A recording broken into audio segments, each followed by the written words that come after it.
Bonjour, la filière charcuterie. La filière charcuterie, elle a vu le jour depuis peu. Sur notre territoire, les producteurs ont toujours élevé un peu des porcs. C'était un peu leur moyen d'avoir de la viande à portée de main. Et la meilleure façon de conserver le porc était souvent de le faire sécher ou de le préparer. Donc on a vu une charcuterie un petit peu typique des Monts du Lyonnais avec des pâtés de campagne, avec des saucissons à cuire, avec un qui s'appelle le sabardin ou le sacari ou le sabodès, suivant un petit peu les fermes ou sur le territoire où on est. Et donc notre filière a vu le jour depuis un petit peu plus d'1 an. On travaille dessus pour essayer d'élaborer un cahier des charges qui tienne bien la route, qui nous donne des objectifs à atteindre et qui évoluera probablement au fil du temps. Alors notre territoire, on essaie de le vivre au maximum. On est une dizaine d'artisans bouchers à utiliser des porcs du Lyonnais. Il y a quelques producteurs locaux qui nous rejoignent et on a un metteur en marché qui est un petit peu plus important, qui est Saint-Laurent Viande, qui nous permet de contrôler la filière de l'élevage jusqu'au produit fini.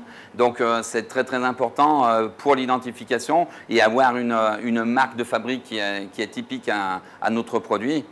Oui, le fait de s'inscrire dans cette marque nous oblige un petit peu à tirer vers le haut, à respecter notre cahier des charges que l'on a fait à plusieurs, donc plusieurs producteurs, et on tient à cette logique artisanale que nous avons depuis très très longtemps.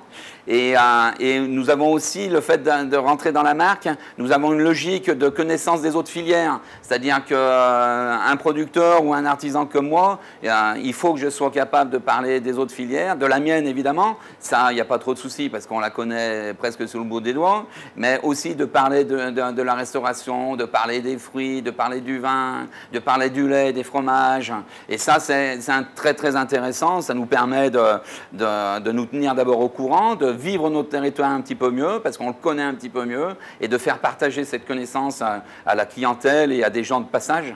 Je ne sais pas si le consommateur est plus exigeant, mais en tout cas, il a beaucoup plus de connaissances.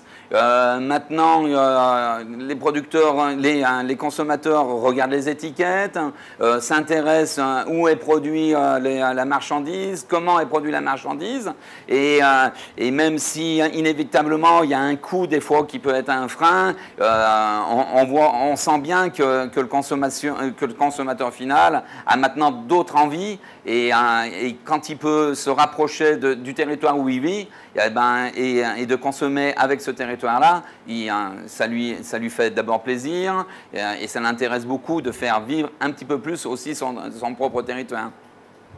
D'abord, le consommateur, si on veut le faire venir, il y a évidemment ceux qui viennent déjà chez nous et qui peuvent avoir des impulsions d'achat qui peuvent être un petit peu différents.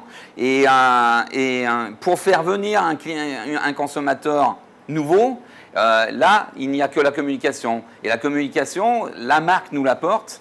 Elle nous l'apporte par le biais d'Internet, par le biais d'articles de journaux.